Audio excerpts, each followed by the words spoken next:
Well, let's see. We've got sound. I can hear you. Yeah. Got the video stuff set up. Yeah. The YouTube live event is going. And my computer's sitting out in front of my desk, so I can't even get to it. I shouldn't have to touch it, but... yeah, what I did was, I don't know if you're familiar with the SLI for the NVIDIA or the Crossfire for ATI. It allows you to take two same model video cards and tie them together to get, like double the performance. Wow, that's really cool. So I thought, I've got 3 monitors here, and if I had a second video card, now you don't have to have the big oomph thing like I was trying to do, where you could double up the performance of the video card, like or the video cards like for a computer game. You can just stick in a El Cheapo video card in there and then run another monitor off of it. You're not going to be playing a game off of it, but you can, regular desktop. Windows will handle all that. But so I went over to my goal down the road when I bought this near $200 video card that I've got. I thought, I'm already breaking my rule because I'm not keeping it at $100, because that's kind of my rule for processors and video cards. Oh, okay. So I get this. Good rule to have. Keeps the pocketbook a little fatter. But I went ahead and got this upper end video card at the time, and I thought, hey, I might do the SLI thing later. I'll get one when the prices drop. Well, I waited too long, and they don't make them anymore.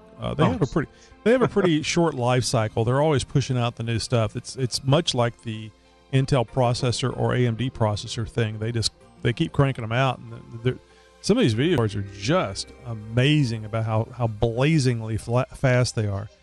So anyway, I saw that they weren't selling them anymore, and I went over to eBay to see if I could find one.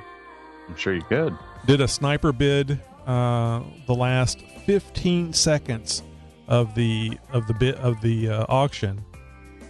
Nice. The bid was like $77. I went and put in my bid for $101.78 or something like that, some obscure number, because of the way the bid things will go. Somebody will say, well, I'll pay $80 for that, and I think it's fun when you pick it up for $81.04. Anyway, so 15 seconds, put in my bid, confirm, 10 seconds, wait. I won the bid for $78. The guy wasn't willing to go more than $78 for the video card. And I think it had to do because the seller had no ratings. He had no feedback. So it was kind of an unknown. Yeah. So anyway, I got the card, installed it. So many power connections are needed for these things because they just suck up the power. And, of course, I had to pull the computer out. You got a power supply that can feed that? Oh, yeah. So pulled the computer out from the side of the desk so I could, get to it, put the card in and stuff. Unhooked all the USB ports, lost all the assignments for all the audio stuff that I've got set up. Technically, we don't even need a computer to record the show because I have everything. Nothing goes through the computer to record the show. It's all self-contained between the audio equipment, the microphone, the mixer, all the stereo. Well, you got to have a computer to have me hook up to you at least. Well, that's what I'm saying. We could do the show as far as recording it directly to the digital recorder without a computer. Yeah, but now to talk to you, that's going through the computer, so I got to get audio from the computer to the mixer. But the computer is just another device, another microphone or whatever. It doesn't have anything to do with the recording. Right. And that's one of the reasons why our audio is so clean. It's kind of the trick on doing the podcasting is to get everything separated out because computers are just noisy. Lack of interconnects in your audio chain. You keep it clean and short, and you're not going to have a lot of issues. And then, of course, obviously going to digital recorder, you eliminate that whole processor noise. Yeah. Well, hopefully, then you only have to really worry about the processor noise between the computer and the mixer. So anyway, getting a little late start tonight. We do have one person watching. I don't know. Oh, is it? Are you watching? Okay. I did. I logged on there real quick just to see if we if we were broadcasting, and as long as I could hear you over there. I just railed the slider, the audio slider up real quick, and I could hear you and me. So Cool. it seemed to be working just fine. Yep. So anyway, that's I'm hoping things will work out okay tonight. We'll have to just wait and see, I guess. But now, whenever I go to put the computer back in, means all the USBs will get unplugged. Yeah, and right. I'll get to go through this again. Well, do you want to do a quick, just 3-second, test recording to make sure that we're hooked up to the? Well, you didn't change the audio chain from the mixer to the recorder, so we should be okay there. Never mind.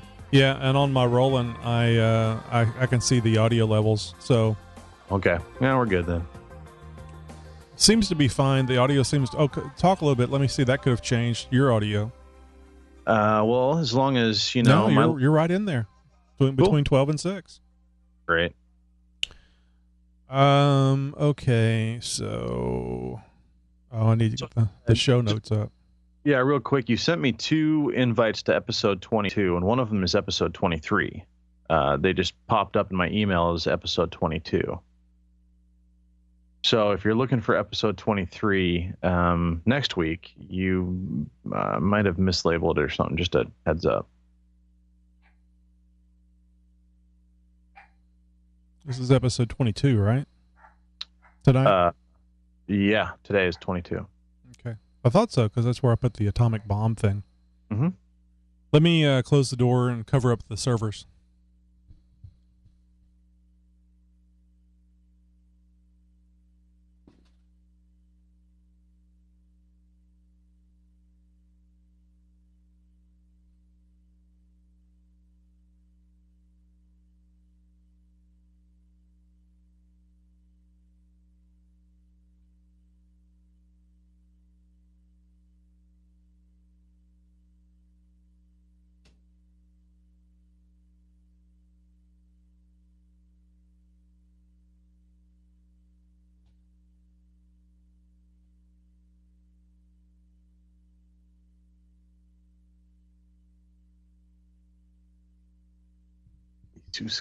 Lee Suska. Gesundheit. Yeah, I've been trying to get this crazy Polish woman's name down.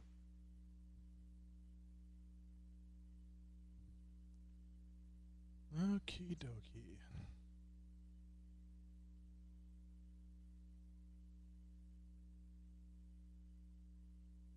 So I think I'll go over the equipment issues and apologize for the lack of voicemail. Just really wasn't able to get all that stuff done and get on the air. So we'll have those next week, and I guess it'll be a. I mean, that's the only one that I had was the atomic bomb. That's fine. I'm sure we can fill. I've got this little thing that I put up there. It's called job hunting. It's just a little story. My girl started her winter term today, and brought home this thing from one of her classes, and it's just a little sheet story thing. It's half a page or something like that, but it's interesting and it's relevant and it's prevalent enough that I think that it deserves just a quick read. And it's certainly something I think that you and I can go off on. Okay. So, and that's why I put up a little note there, said, think made in the USA.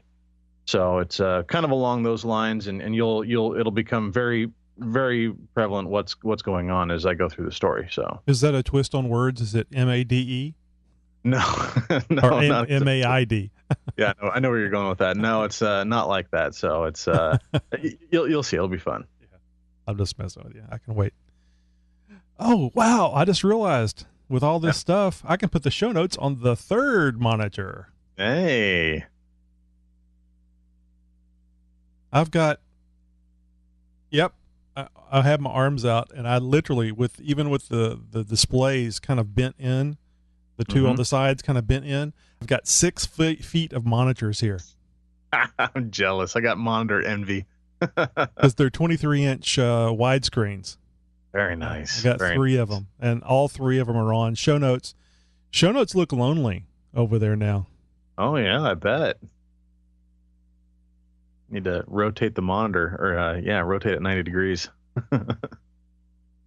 Yeah, need to make it smaller. All right. Well, let's see. Let's just go ahead and go with this.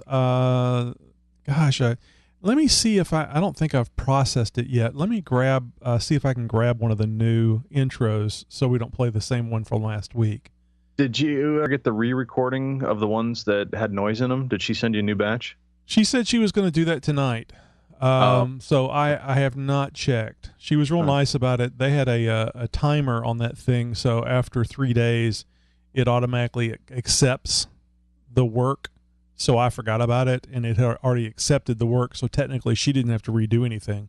But technically, I could have raised hell in her review. No.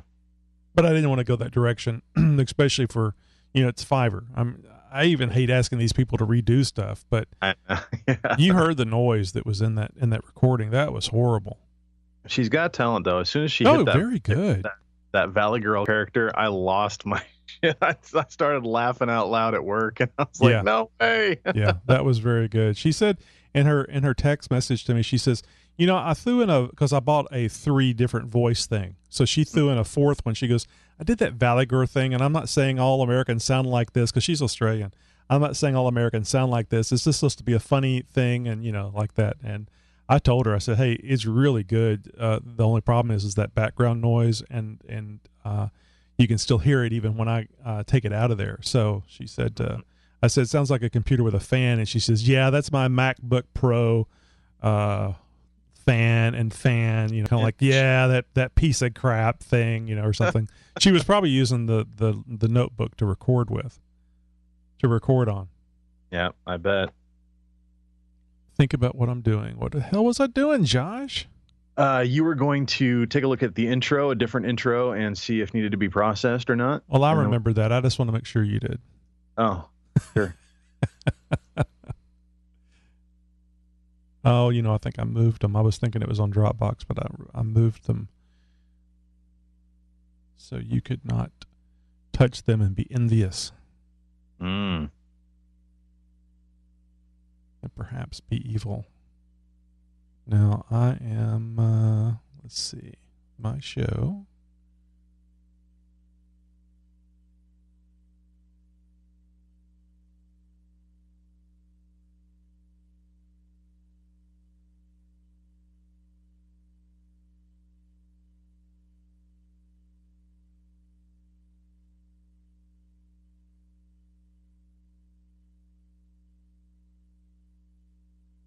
You watch any of the video promos that we've been doing? I thought that worked out, especially the second one worked out better. I was going to say, I saw the first one. I didn't see the second one.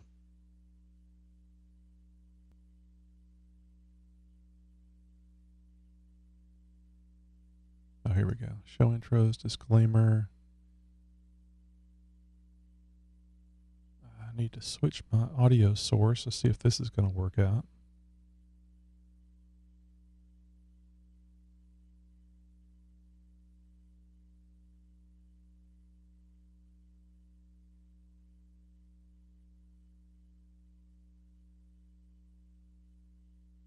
Damn it, I don't even see the damn icon for it. God, I hate it. It's just a USB. Good God. You got to remap it. Why the hell should the sound not show up on the taskbar anymore? The little sound icon. Goofy ass bastards. Really surprised Skype worked out. So just a couple of changes and was able to get it working back to where it was. Go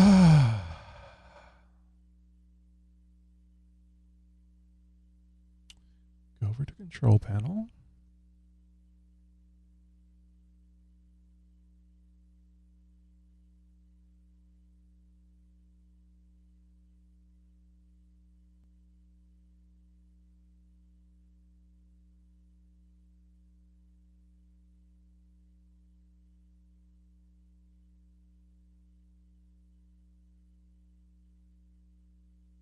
Hey, this is Tony. This is Josh. And we're here to tell you about episode 95 of the XJ Talk Show. Josh starts with telling us about his punishment, having to watch a dog for going off-road too much.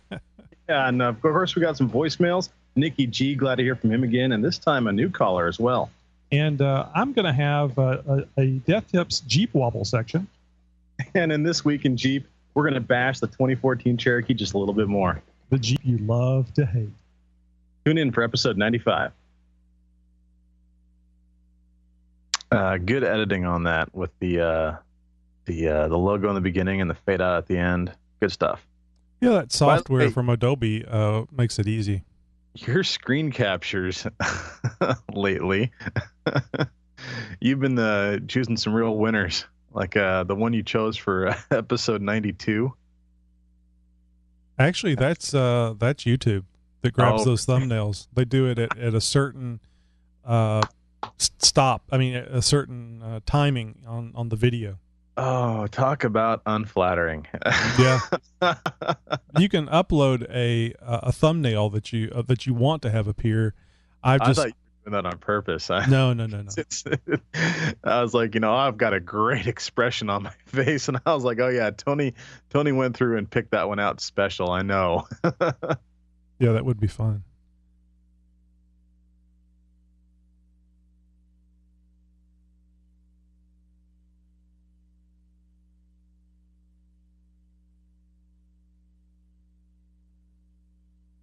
Otherwise conveyed on the Tony and Warning. The opinions, ideas, views, emotions, and Go with the second one of those, I think, is the one I thought. Warning. The opinions, ideas, views. Warning. The opinions, ideas, views, emotions, and temper tantrums expressed or otherwise conveyed on the Tony and Josh show may not and mostly is not suitable for all audiences, and therefore should not be heard by anyone unless supervised by an appropriate nanny state. Enjoy. That's a real clean recording. It is chops there at the end. I need to clean that up, but I think it'll be fine for this time. That's the guy that did the. What the f*** were you thinking? Yeah, I can hear the resonance in his voice is the same. He's got a decent amount of range, but yeah, I can tell it's the same guy. Warning. The opinions, ideas, views, emotions, and temper tantrums expressed or otherwise conveyed on the Tony and Josh show may not and mostly is not. Damn board. You put a mono on the board, instead of playing it as stereo, it plays it as left channel. Oh yeah, that's right. Warning. The opinions, ideas, views, emotions, and temper tantrums expressed or otherwise conveyed on the Tony and Josh show may not and mostly is not suitable for all audiences and therefore should not be heard by anyone unless supervised by an appropriate nanny state. Enjoy. I like that guy. He pronounces things like I do. Warning. The opinions, ideas... You said the second one is what you were thinking, right? I think so. If I'm remembering our conversation from, what was it, yesterday or the day before? Warning. The opinions, ideas, views, emotions, and temper tantrums expressed or otherwise conveyed on the Tony and Josh show may not and mostly... He needs a pop filter. Yeah, he needs a pop filter, and there's way too much room going on. So it's... I was going to say... It has... that can have an effect, too. I agree with you as far as the quality, overall quality, but that can be a good effect too. Ambiance. Mm-hmm. Okay, well we'll go with that one if that's all right with you. Yeah, sure.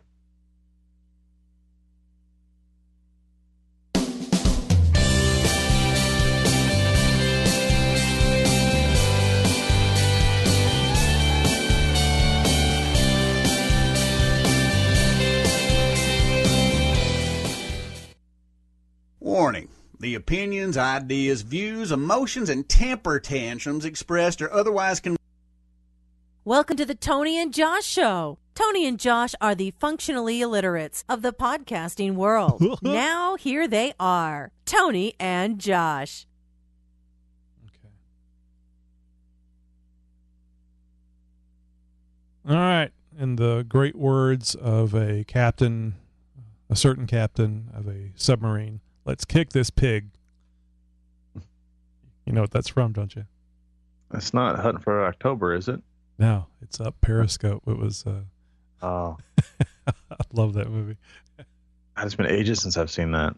Oh, anytime I'm flipping around and I see it's on, I will stop and watch it from whatever point. It's so funny. Kelsey Grammer is hilarious.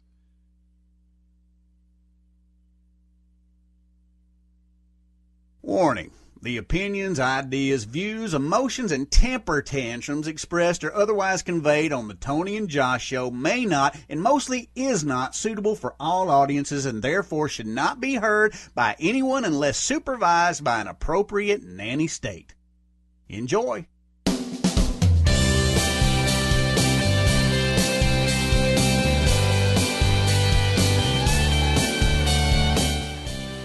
Welcome to the Tony and Josh Show. Tony and Josh are the functionally illiterates of the podcasting world. Now, here they are, Tony and Josh. Hey, this is Tony.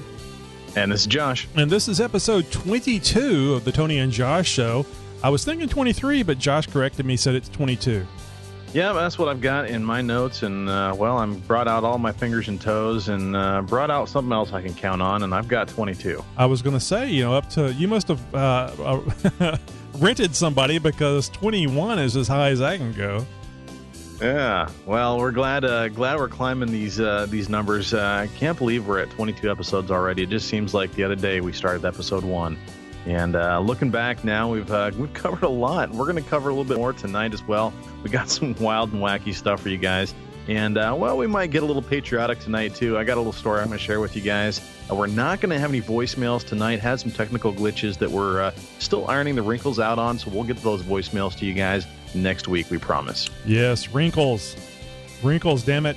Now, it's bound to happen when you're dealing with the cutting-edge technology that we are in this field. Well, you're bound to run into a couple things every now and again. It's bound to happen, and, it pops up. We deal with them the best we can. Yep, I was telling Josh before the show that I installed a second video card. Actually doing a three monitor screen. I've got the video stuff going out on YouTube live events on one screen. Josh is on that same screen through Skype. I've got the show notes and the feed that's going, that's actually going from my system to YouTube. And then I've got the soundboard on the other screen. So if you see me panning across, I was telling a friend the other day, I feel like I'm living on the Ponderosa. I can look out of the hacienda and see these wide open spaces. Yeah, I've got some monitor envy going on. Tony's got 6 feet of monitor in front of 6 feet. That is absolutely amazing, and I'm a little bit jealous. I can stick my hands out, and I think I'm end-to-end monitor, and they're kind of like I got a little curve going here. But anyway, enough bragging. Well, no, I'm sorry. There's never enough bragging. But, definitely got some monitors going here, and we're going to try to do some show changes, trying to improve some things, and see if we can get a little bit bigger audience going. I don't know that we personally could do anything better, Josh. We're pretty damn good. Well, I'd like to think so. At least I'd say we're, creme de la creme of the podcasting world. At least in my mind, we are. Well, as my announcer friend would say, they would be creme de la creme. So, yeah, you were saying it right the first time. We want to appeal to the common man. Yeah, I guess the cream rises to the top, and, our ratings certainly aren't. So I don't know how to exactly go, how to judge that. I think it's just, I think it has a lot to do with just people finding out about us, and I blame myself. I'm much more a technical person than I am a person that knows how to advertise, and I think it all has to do with advertising. A little bit of background. A number of years ago, I ran my own mobile DJ business, and I was working 6 days a week and 16 hours a day, and it was a full-time job on top of that, just marketing myself. And I think I got really burnt out with music in general, because nowadays I don't listen to as much music as I used to. And I certainly got burnt out as far as the marketing aspect of things go. So trying to market myself nowadays is really hard, because I've got a bad taste in my mouth from, days of yore, from doing it so much and so avidly. And of course, back then, things were a little bit different. Social media hadn't quite really come around yet. I think MySpace is just sort of, getting its wings. And of course, there was no Facebook back then, certainly no Twitter or anything like that. I'm not involved much in social media nowadays anyways. And that's probably a big reason for that, is just because of the amount of marketing that I had to do a lot of the footwork, the the press in the flesh, the phone calls, and all of the ad work that I did online was just really torturous. And so trying to do any of that nowadays, I really lose my motivation quickly. It's not that I don't have passion for what we're doing here. It's just, I guess it's a bad memory sort of thing, shell shock, if you will. So I don't want to go off too much into any personal stuff here. So if you don't want to share it, that's fine. But it will make you look bad if you don't. Since I've considered all that, I'll ask anyway. Were you not very successful in the promotion? Is that what gave you the bad taste? Oh no, it was the thing is in the DJ world, it was it's feast or famine. And so, it was strip clubs during the day. Oftentimes it was different nightclubs at night, and nightclubs go through management like girls go through shoes. Yeah. And so it was, a new manager would come on board and he didn't know who the hell I was. And I already had this relationship all established with this other guy. We had these, these sort of agreements and arrangements all set up. And I, show up to the club one weekend, and this guy has no idea who I am. He has no idea about these arrangements that had already been set in place. And so now I've got to sort of reestablish all this stuff, and times that by, a half a dozen different clubs in the, in the metro area. And this is a constant routine, trying to run a karaoke show plus this mobile DJ business. So it's weddings, it's corporate gigs, it's, pretty much anything that I could get my hands on, so to speak. And it was, a lot of personal appearances and events and things like that, and charity events. And oh man, it got so tedious after a while. And I was getting to the point where I was getting burnt out. I mean, literally 16 hours a day. I'd be at, one club for 8 hours. I'd come home. I'd have, an hour to change clothes and wolf down some grub real quick, and it was off to something else. And I mean, there were some months where it was great. I mean, the income was, I'm not going to brag. I'm not going to put out any numbers, but I was very comfortable. And then there was some months where, I'd be running into new management. It was it was in the middle of the winter or something like that. And so a lot of the weddings and the charity events and things like that really weren't going on. And so it was really hard to get some of those other gigs. And it just got to the point of where it's like, all right, you know what? I'm fed up. I'm done. Time to move on to something else. Mm-hmm. So strip clubs, I guess you had to hone your focus, so to speak. Well, they hired me because of my voice, and I had a reputation of being extremely professional and maintaining my professionalism. And that sort of characteristic is hard to come by in that industry. And well, you can imagine how some people may delve into temptation.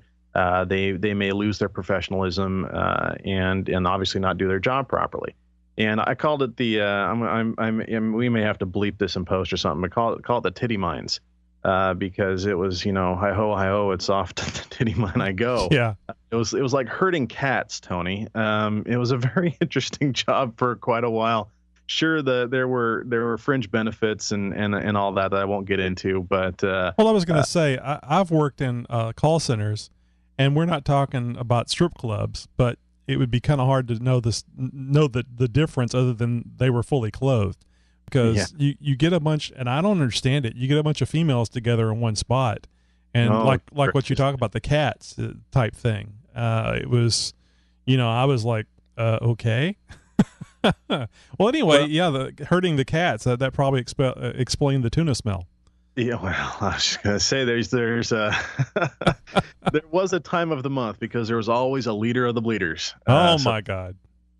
And we're not going to delve into that too much, but special spin on the pole and medic, geez. I've been hit.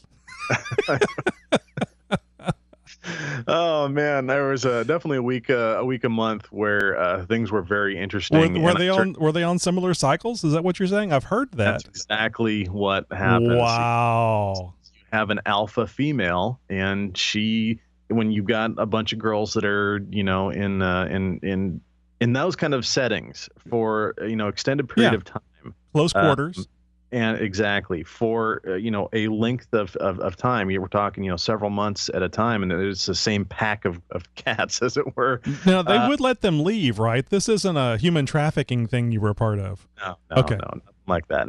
All above the board. It was all completely legal and state regulated and all that stuff. So. But yeah, you got one girl that sort of alters the cycle of the others because she is the more alpha or whatever. So that's the leader of the bleeder. That's how that comes about. What would okay? I'm just thinking of a vampire reference. I'll let that one go. So were you able to identify after being there for very long, not necessarily the time of the month issue, but the alpha female? Were you able to identify that person through their personality, how they carried themselves, or is it just, I mean, did you know who the alpha female was? Well, again, that sort of was a something that was under constant change. So you had one. There's a lot of turnover. Oddly enough, you'd think not, but no. Oddly, there's so a lot. So the coroner was there quite often. And I shouldn't make light of this. It's just it's rife with humor. And I've heard it 10,000 times before, and so, I just kind of breeze past it. Yes, well, you know how I am.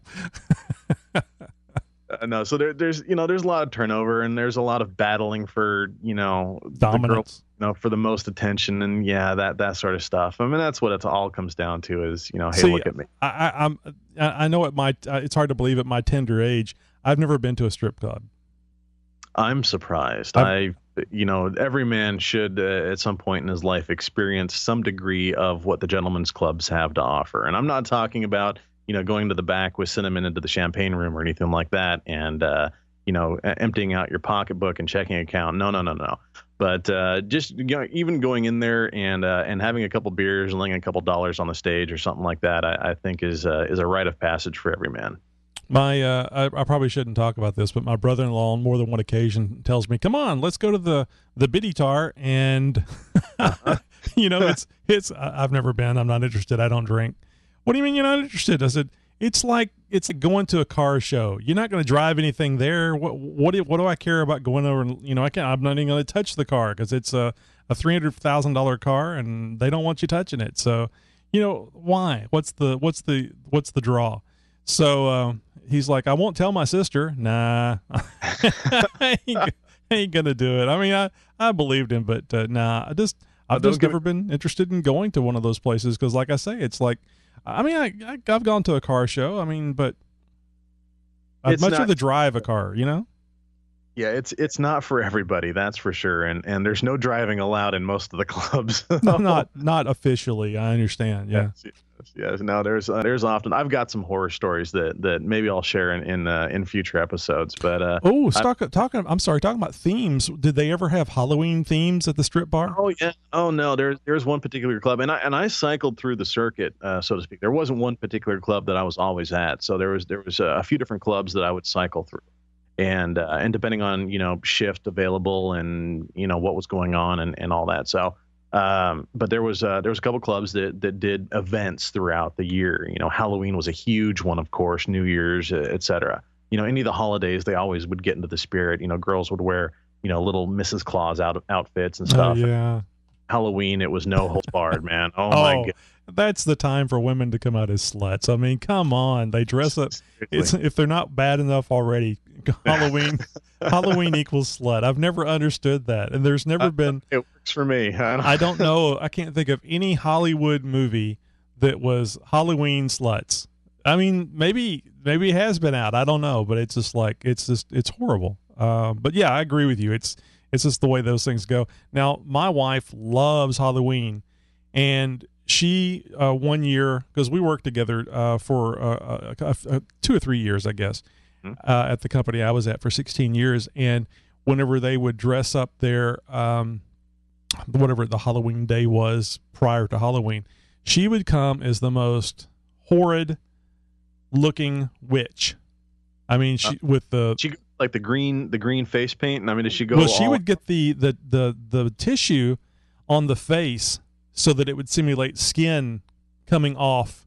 Oh wow! Yeah, she was really into that stuff, and she'd get the makeup and all the crap to get, and she just looked horrible. And very pretty girl, because I met her whenever she was about 28, 29 years old, and very pretty girl, and she would come up there looking just horrible. I think it was her way of giving back to the ugly people. because it's like, see, I'm one of you. I can be ugly just like you. I love Halloween. I can relate. I mean, I love special effects. All that stuff. I really get into the spirit when it comes to Halloween. I do a huge haunt installation here at the house. It's going to take me, several days to put up, and it's always under development. And every year we go bigger and bigger and bigger. I really get into Halloween. I love the spirit. I love having fun with the neighbors and the neighborhood, and it's always been a special holiday for me as well. So I definitely get into the spirit of things. I wonder how much trouble you could get in with a shotgun with blanks and some pyrotechnics under your shirt. Get your wife out there, maybe dressed up like some trailer park people, and she blows you away in front of these little kids coming up. Have a Jerry Springer episode right on my front lawn. Yeah, Jerry Springer with weapons. Yeah, Jerry Springer meets cops. Yeah. No, and I'm sure there would definitely be police called discharging a firearm here in this neighborhood. But sir, it's Halloween. Oh, as you were, son. You're right. It is Halloween. The prop, I promise. Thank you. Be sure to tip your waitress. Yes, we'll be here all week. Actually, not just today. So, I'm sorry? I was going to say the 7:30 show is completely different than the 8:30 show. Yes, of course it is. Alrighty then. Well, that was fun. I had no idea. Gosh, Josh, I can just quite well imagine the interesting stories you must have standing there talking with your deep resonant voice and playing some Barry White for the ladies. Oh man, the music was as diverse as the view was. So I played all kinds of stuff, man. Every girl had her own taste, that's for sure. And it was quite varied. I actually, because of my experience in the strip clubs, I actually broadened my musical horizons substantially. And if it wasn't for that, I think that I probably wouldn't be the DJ that I became and probably am today, because I still do it on the side. I just certainly don't market myself anymore. And I now have the luxury of turning down positions and jobs and stuff. Now I don't do it in the strip clubs anymore. I haven't stepped foot in a strip club in a number of years, but nonetheless, it's not something that I'd necessarily look fondly back on, but those were some good times. So you could have mispronounced fondling. Yes. That could have gone either way. Well, depending on the Skype connection, we'll see people here. Yeah, I can look back at that on that very fondly. Fondling. Anyway, so really cool. You mentioned that each one of the strip club women had their own taste. I think that's body lotion. I think they come in different flavors. Yes, they do. Okay, yeah. See, I wasn't sure, but I was, I've got the internet, so it's I learned things. Yeah. All righty. Well, gee whiz, that's it's been a great show, and we'll see you guys next week. That's 18 minutes, and we haven't even gotten to our stuff, Josh. That was interesting. I like that. Had no idea. Yeah, well, like I said, I've got some great stories. I'll share with you guys another time. And we've got some other stuff we're going to get to tonight. And I was going to say, speaking of bombshells, I understand that you've got something about bombs in a story that you'd like to share with us tonight. Yeah, I'm not sure I ever heard of this prior to reading it the other day on Twitter or Facebook or something, those social things you kids use these days. But I saw a story, and I personally found it very interesting. This is about an atomic bomb that nearly exploded over North Carolina in 1961. Wow. Yeah. So this is from foxnews.com. It says, I'll just read a bit of it here. The U.S. Air Force nearly detonated an atomic bomb over North Carolina in 1961 that would have been 260 times more powerful than the device that destroyed Hiroshima, according to declassified report published Friday in The Guardian. So I guess none of us had heard this before.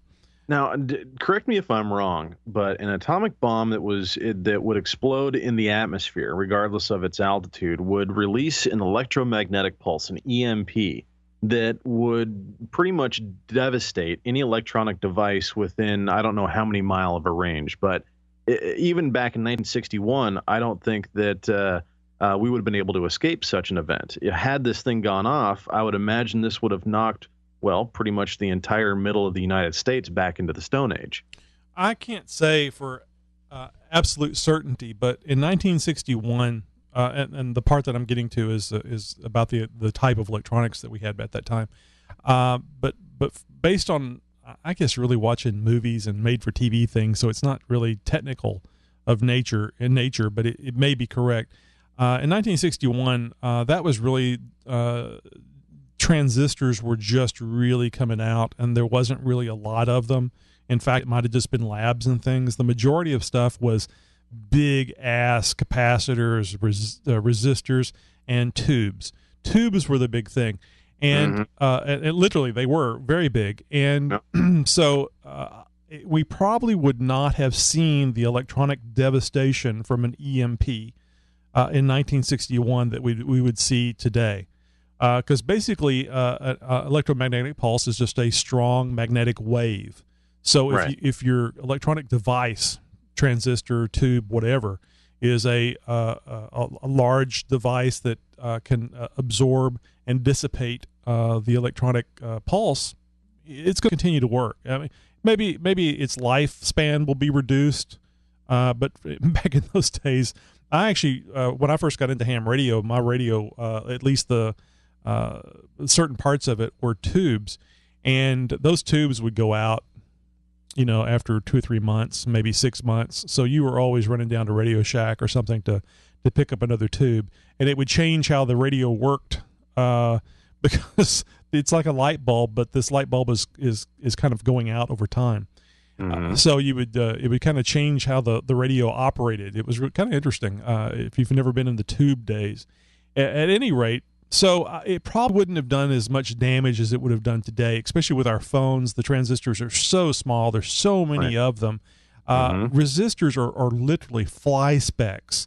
You have to have a magnifying glass or at least some magnification so you can see these things, and you solder them to the boards. It's just like, it's insane. I've done one once, and it was horrible. But anyway, so this... as I said, this was released Friday in The Guardian. The 1969 document obtained by investigative journalist Eric Schlossler, I'm not even going to try, go ahead. Schlosser? Gesundheit. Under the Freedom of Information Act details the January 23rd, 1961 B-52 crash near Goldsboro, North Carolina, that says 2 Mark 39 hydrogen bombs broke up in midair. The report said that one of the 2 bombs behaved exactly as a nuclear weapon is designed to function in wartime, and that only a single low-voltage switch prevented detonation. Wow. Fallout would have been deposited over Washington, Baltimore, Philadelphia, and New York City, according to the report. Parker Jones, a senior engineer at the Sandia National Laboratories in Albuquerque, New Mexico, wrote in the report that one simple dynamo technology. Yeah, dynamo technology. Low voltage switch stood between the United States and a major catastrophe. Jones analyzed a book by physicist Ralph Lapp on the crash, found the bombs did not possess adequate safety for the airborne alert role in the B-52, and concluded that the detonation would have been bad news in spades. Well, so, is that a technical term? Yes. You think? In poker. So, I think I do remember hearing about the crash some time back, especially whenever I was watching a lot of science-type TV, especially when it had to do with planes and whatnot. But I had no idea that a simple switch kept that bomb from detonating. It just amazes me. And perhaps we've even been misled over time, especially by movies, because they make it look like it's so technically hard to get a nuclear device to explode. And, I think over time it's come out that all you really need is a well-placed shaped charge to compress the uranium down as much as possible so a chain reaction occurs. So it probably is a lot simpler than what we've been led to believe. Well, you've seen the movie, the Manhattan Project or something like that? Was that with Matthew Broderick or something? Made his. Well, there was a kid. I remember there was a kid in a movie with John Lithgow, and John Lithgow was like the primary scientist, and this kid was doing a project at school, and he basically was building a nuclear bomb at school, but he had no fissionable material. Mm-hmm. And he decided to break into a local lab and get the fissionable material so he could actually make this bomb active. Not really to set it off, but just kind of like he really got into this. He wanted to create a real nuclear device, and he did so. And I remember it was interesting because John Lithgow made the comment that the kid's electronics that he had running the bomb weren't operating properly, weren't operating the way they were designed because of the radiation from the material that he put into the bomb. And he kind of makes a smile and a smirk, like, yeah, that can happen when you you introduce the nuclear material. And it was cool. That moment was cool because it was like, you think you go through a logical process, a logical series of steps, informed steps, and then you don't take into account something. And that happens very often in programming. I'm sure it happens in other things. It happens in my current profession of engineering as well. You get something and all of a sudden, something else changes and you got to change the entire project because of one little thing. Yeah, exactly. So it was pretty cool from that standpoint. And I don't think we ever heard from that kid again. Gosh, yeah. Could you imagine? Well, I'm sure he got an A in that class, though.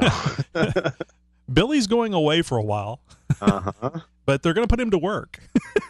Kind of reminds me of that Bugs Bunny cartoon where he was working at the bomb factory, and a nice big bomb, a nice big shell would come up and bing, dud, bing, dud. I get pension in 20 years.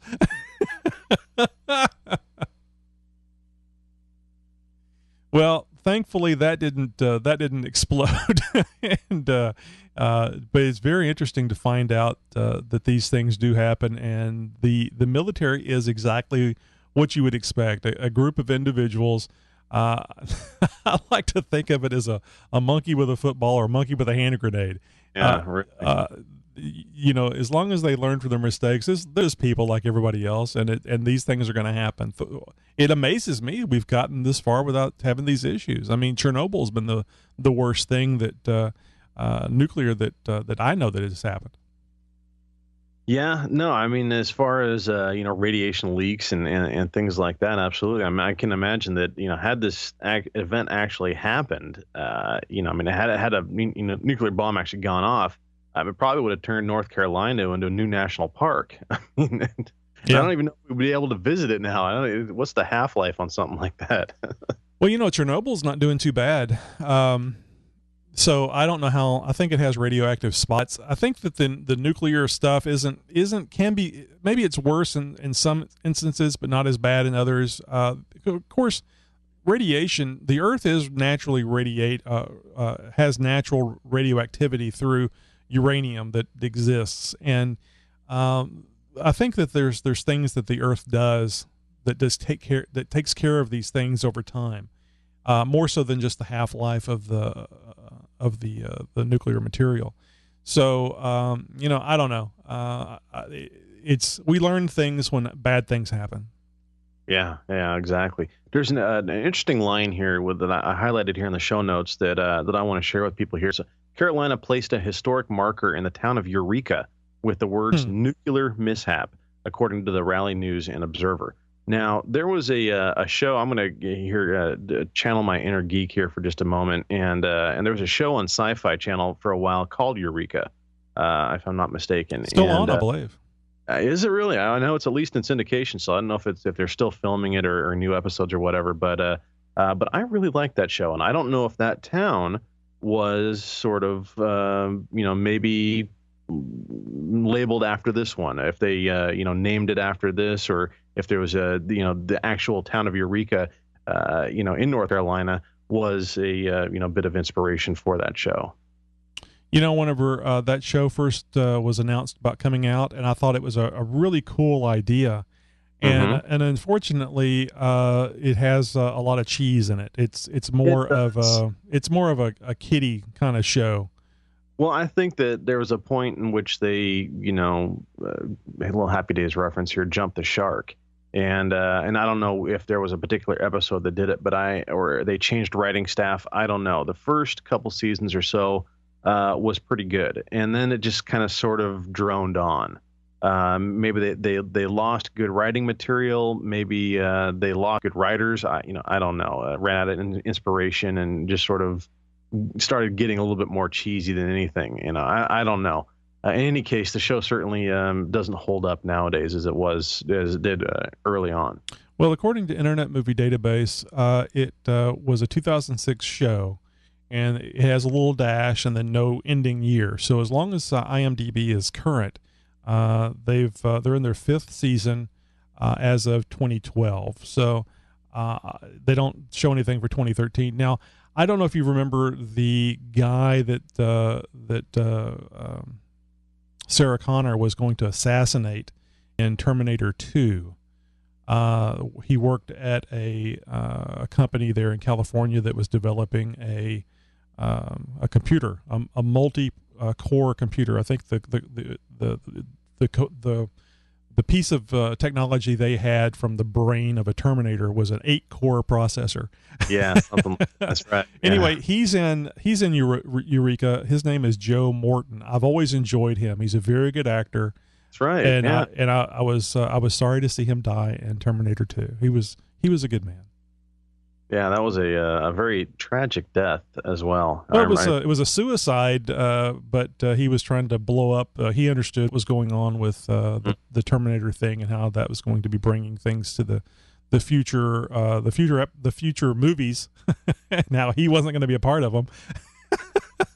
It would have been I don't want to kill myself. I think these wounds will heal. I want to be in Terminator 3. Not going to happen. Yeah, sorry, speaking of not being a part of anything anymore, I've never personally had frostbite. I've never lost an appendage or an extremity or anything like that. But there's a bar in a specific place, in Dawson City, Yukon, that is looking for your toe. Oh, no. They've got an ad out saying toes wanted by this downtown hotel, famous for what's called the sour toe cocktail. Now, I know you don't drink, Tony, but I've had some interesting drinks over the years, different martinis and different concoctions of, whatever bartender is the mixologist behind the bar is concocting for, that night. And I've never had anything like this. This downtown hotel in Dawson City, Yukon, they suffered a major blow last month when the Canadian establishment's signature cocktail, a drink containing a mummified human toe, was ruined by a troublemaker known only as Josh from New Orleans. Now, obviously, I'm not in New Orleans. So I had nothing to do with this. I promise. Now, the sour toe cocktail dates back to 1973. And for $10, customers can add the leathery digit to any drink that they want. The tradition is not to consume the toe, obviously. Well, that would be just nasty. Just let its black, wrinkled flesh touch their lips as they imbibe the surrounding liquor. Now, this Josh character didn't care about tradition. The out-of-towner slammed back the toe in a shot of whiskey before dropping $500 cash, the bar's original fine for toe swallowing, and he disappeared without a trace. Now, the hotel is now running ads on its website and in the menu for new toes. Now, ABC has even reported just a couple weeks ago, the hotel spokesman Adam Gurley, I'm not even going to butcher that name, says the bar still has one toe left, but even so, quote, we've been welcoming new toes. Now, the ad on the hotel's menu states, and I quote, got frostbite? The downtown hotel in Dawson City, Yukon is currently seeking toes for its world-famous sour toe cocktail. The donor will be forever immortalized in the Sour Toe Hall of Fame, and it lists a contact for details.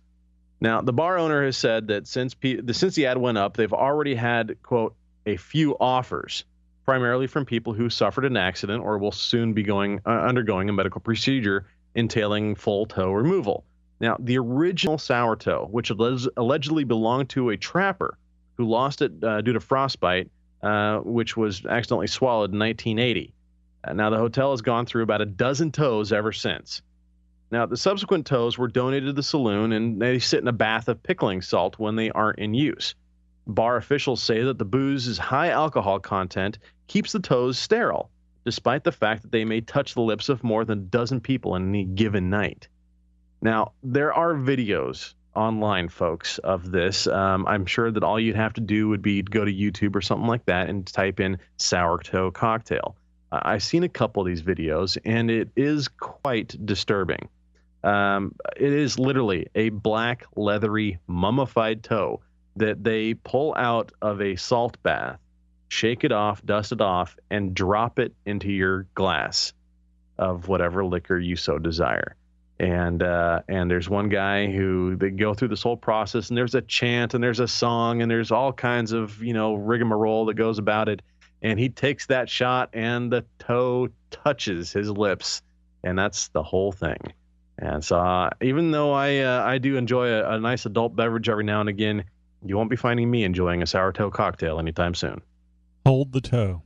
Hold the toe. Yes, please. So as you're reading this, I have this horrible thought. Being illiterate, functionally illiterate, I don't read that much. I hear things, and I just assume I'm hearing what I heard, and my pronunciation is based on just me parroting back what I've heard. So I'm wondering, when my mom said, try this sourdough bread. No. That it really is sourdough and not sour toe. Yes. Yeah. No, it's damn good if it is, because, man, that's some tasty bread. No, yeah. Unfortunately, the bread and the drink have nothing in common other than the sour aspect of it. No, this folks, this is a real human toe that they drop into your drink. This has got to be illegal. Apparently it's not, because it is sterile. This is a long-going tradition. Now, again, Dawson City, Yukon. This is way up in Canada. Okay. Well, they don't actually have government there, so that makes sense. They don't have. Yeah, I was going to say they don't have. The OLCC or the liquor control commissions of any particular state. They probably don't have the kind of health regulations that we do here. This probably, I would imagine, has to fall into a degree of gray area. Pardon the pun there, but and they're able to get away with it. Obviously, they have been for several decades. So, folks, if you're interested in a very interesting experience, I'd say head up to the Yukon and find yourself having a sour toe cocktail. I don't know. That just seems like a lot of jokes there. Yeah, well, I want to get serious here for just a second, Tony. I want to share with you and everybody else here, if I may, just really quick, a little story that I came across here recently, and the story is called Job Hunting, and this is we've delved into political and patriotism and stuff like that in shows past, and well, we're going to get into a little bit of that here real quick for just a moment. And I'm just going to go through the story. It's only going to take me about a minute or so to read, and sit tight, folks. It's actually going to be kind of fun. So the story's called Job Hunting. Joe Smith, obviously an anonymous name, started his day early, having set his alarm clock, made in Japan, for 6 a.m., while his coffee pot, which was made in China, was perking. He shaved it with his electric razor, made in Hong Kong.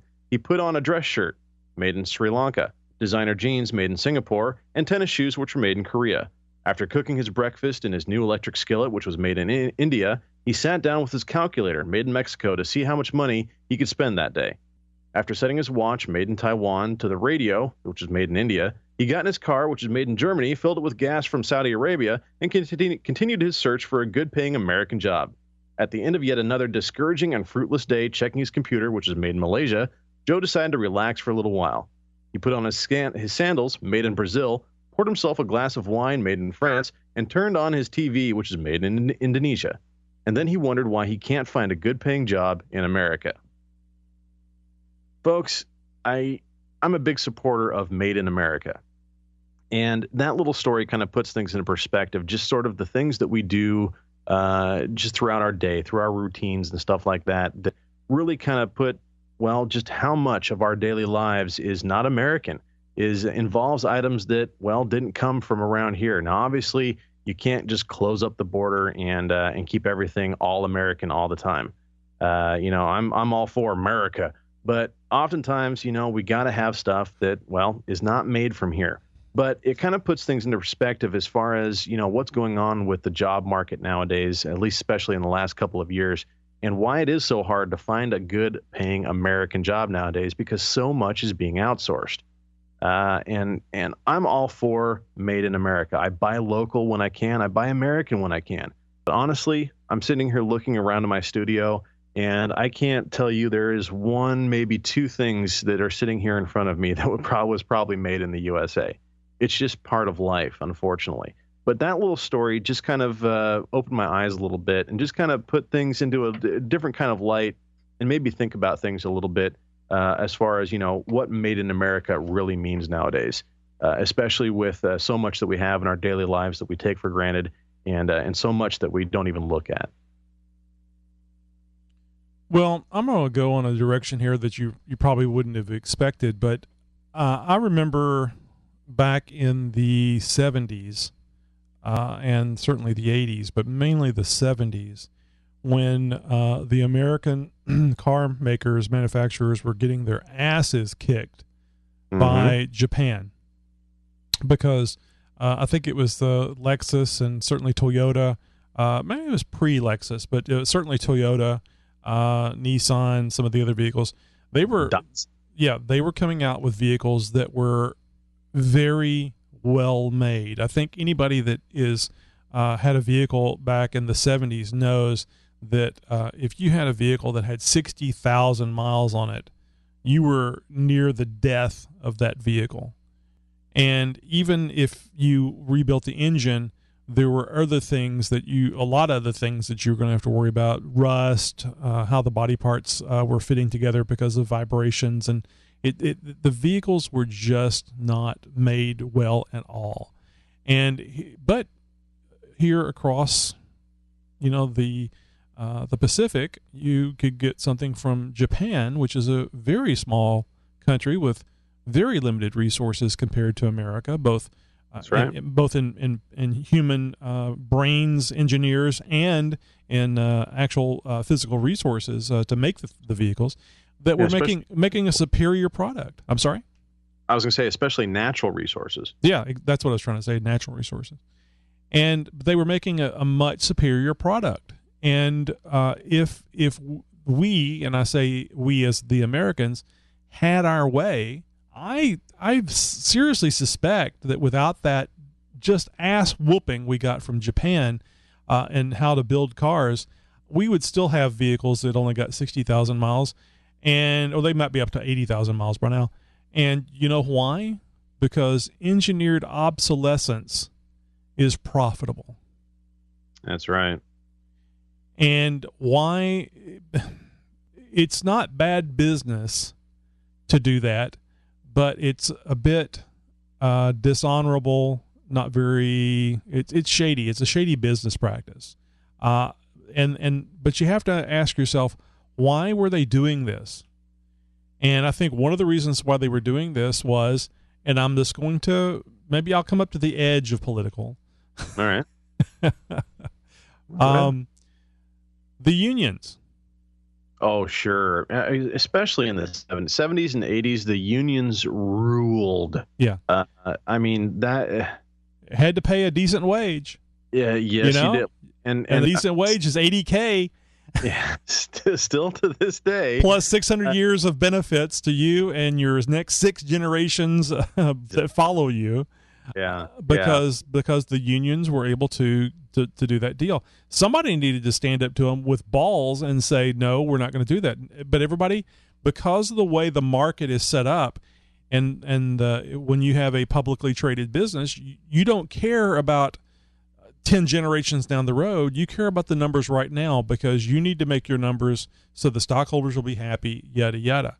It's all about the bottom line. Right. And it's not necessarily a bad way of doing things. It's been very successful in capitalism, but there are downsides to it. And saying yes to irrational, unreasonable demands is one of the downsides. And it has had very large political ramifications because of these companies, very big companies, making these decisions back then. Now, I think that if it wasn't for the absolute ass kicking that we were getting from the foreign car manufacturers, then nothing would have changed. And prices of vehicles would have gone up, the quality would have stayed low, and we would be buying vehicles every 2 to 3 years, as good little consumers should. Now, I'm going to flirt with this political just a little bit more here, Tony, and say the reason why I don't think that we see a lot more made in America stuff, and why there is such a huge competition for overseas goods and products being imported, and why the market is so big for goods and services being imported from overseas is because of the amount of taxation and regulation that is being put on small business, and it's extremely hard for anybody to start up a startup company to produce a product here made in the USA, to mass market and mass produce it without running into an extreme level of both regulation and taxation, obviously, which has to be paid for, accounted for, and then sort of turned back into the price point of the product that is being offered, or the services being offered, rather. And so you end up with, well, obviously, you could have something here made in the USA. It's, product XYZ, but then you could have 10 for the same price that were made in China. The same, XYZ product that was made in China. It might be different materials, obviously sourced a little bit differently. It's going to look a little bit differently, but does the same exact thing. For instance, take tools or something like that. For instance, you could buy a $100 wrench set, a Craftsman wrench set made here in the USA, or you can go down to your local Northern Tool or Harbor Freight and spend $10 for the same wrench set. That's probably not as good of a quality, but it gets the job done. And especially now in the kind of economy that we're living in nowadays, people are going to be a little bit tighter on their money. They're looking for a better value. Certainly a better price point, and they're going to be looking for something that's cheaper. And unfortunately, nowadays, more and more, it seems like you're getting more of what you pay for, and you're getting something cheaper. And that's kind of what it comes down to.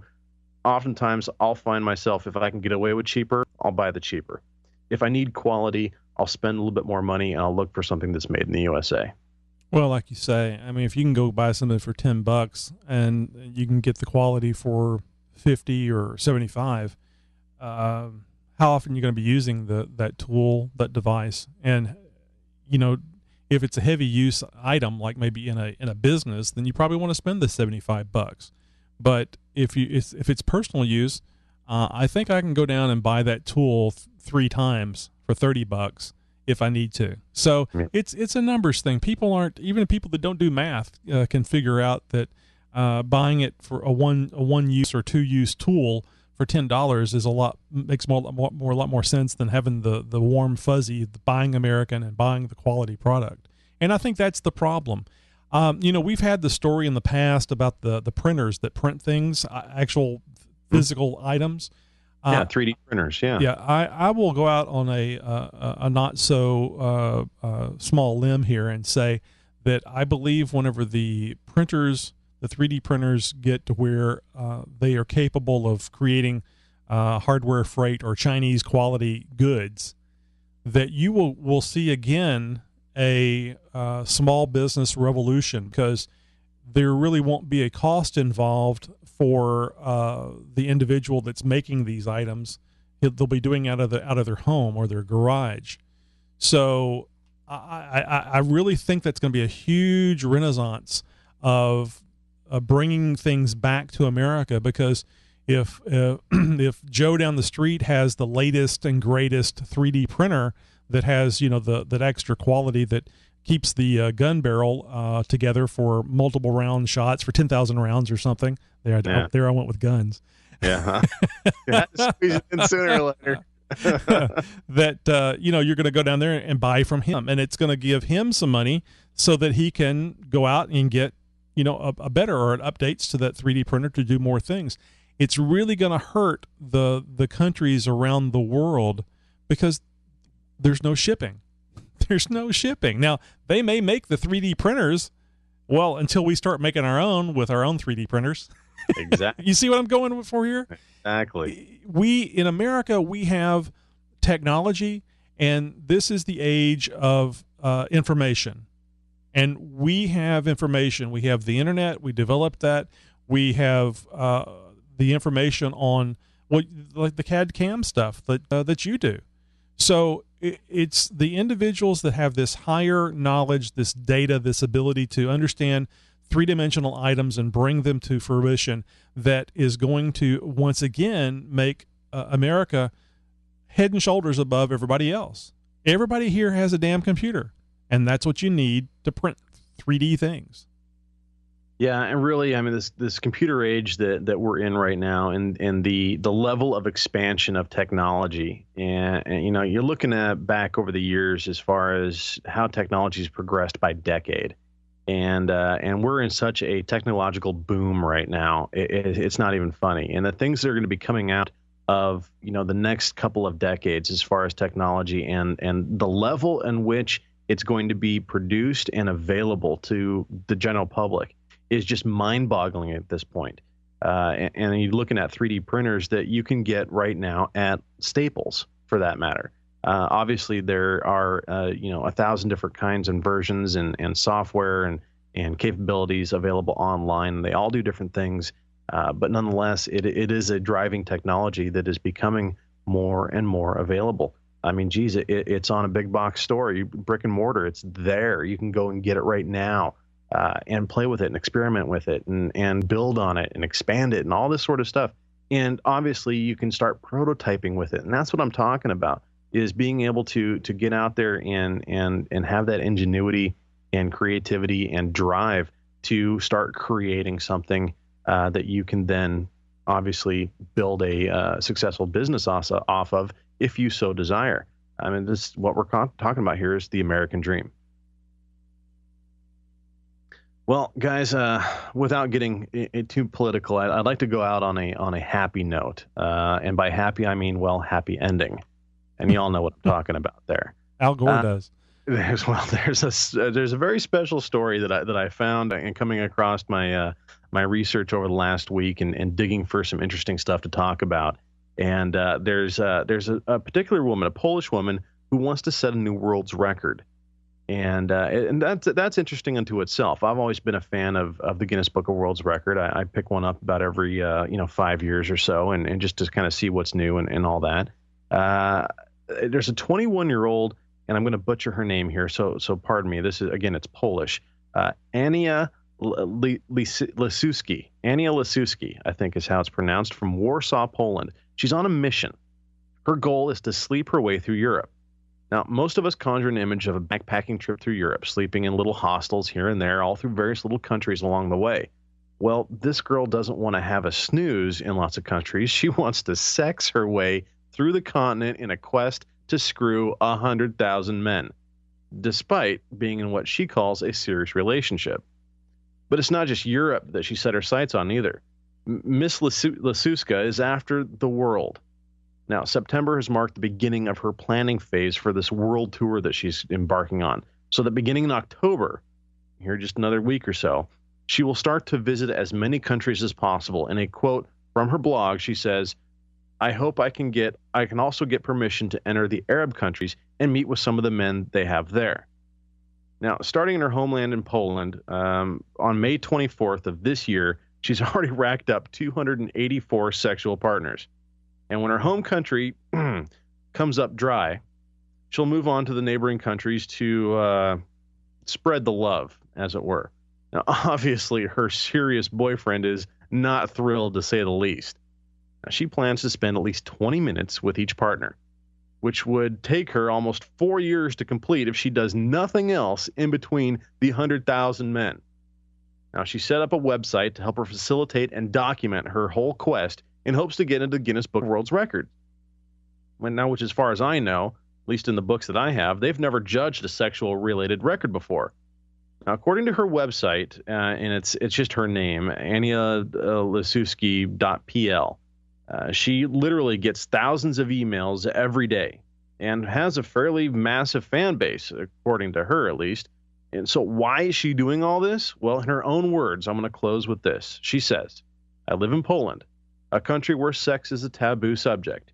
You have to be determined to achieve what you want. I want to make love to 100,000 men in Poland, Europe, and around the world. I'm not worried about negative comments. Why? It's all about love, sex, and having fun. I want you all to come play with me. So in any case, all I can say is, well, good luck. And man, I hope there's some protection being used. Yeah, like a armed bodyguard. Like a body rubber. I don't know. It seems like there would be a whole new venereal disease created from this girl's ventures. I can't even imagine. Yeah, that's just really sad. I mean, to each their own, and it's a free world, free country, yada yada.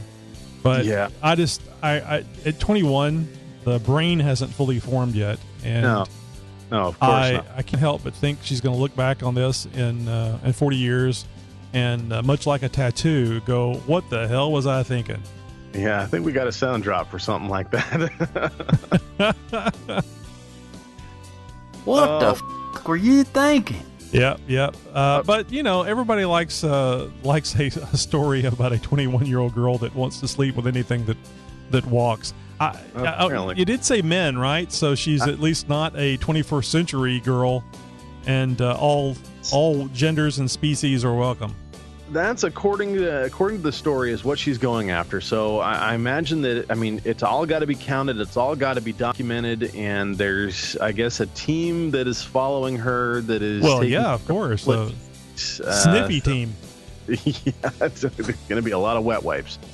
Now, I noticed that let me see if I can find the line real quick. I just thought when you read it, I just thought they missed a obvious opportunity to write something in here about what was it about the dry country?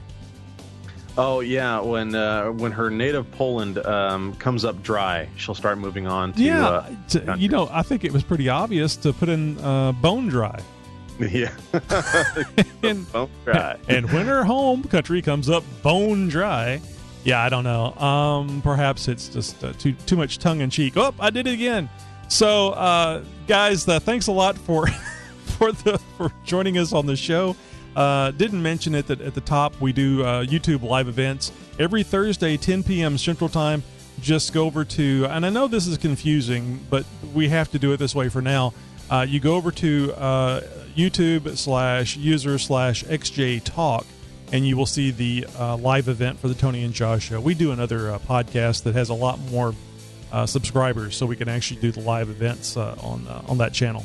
Of course, you guys can always head over to tonyandjosh.com for all the updates and all links you need.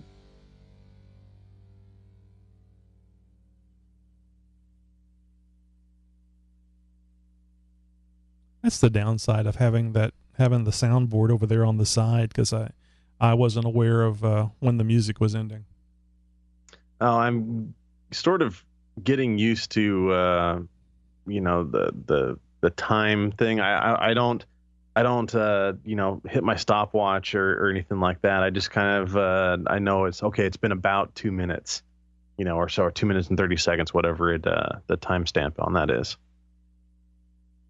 So I think for the video promo, this would be a good one to talk about, the Polish woman. Oh yeah, we'll do that one, and let's see. It'll work out well because of it's talk about it in the promo, but it's at the end of the show. Yeah. We'll I'll have to bring up strip clubs in there some way or another. Well, actually, what about the atomic bomb exploding over North Carolina and nobody noticing? Yeah, no, we definitely got to touch on that. Would anybody notice?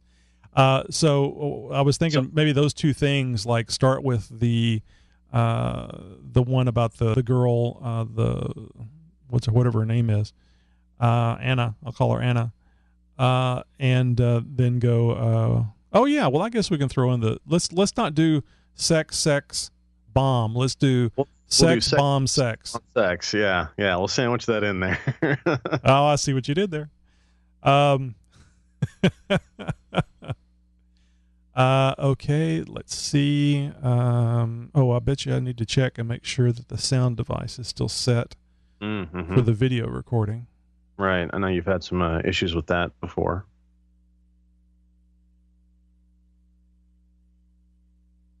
Oh, okay. So it uses the device, a physical device on the PC motherboard, so not a USB. So it's still set.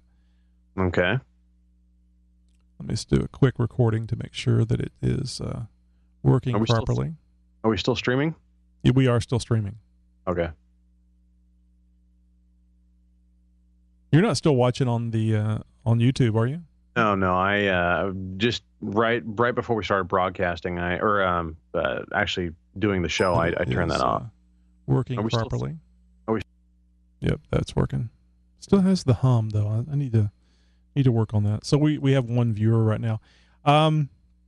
Hey, thank you, person, for being here. You, we know who you are. Actually, we don't, but you. Oh. We appreciate you joining us with the show. It's probably Jim. I didn't look and see if there's comments. I bet you it's Jim. I threw up one comment up there real quick. Yeah, I was just gonna say, Josh B says woot. Yeah. I wonder if he's related to Mel B from the Spice Girls. That's me. Yeah, I know. It's me. I'm right here. And how dare you? Okie dokie. So anyway, thank you for joining us tonight. We're going to do our promo, and I guess we could stream it, but I'll wrap it up. So thank you for joining us, and catch us next week, 10 p.m. Central on Thursday, and that would be today. So yeah, and tell a friend. Hell, tell 100.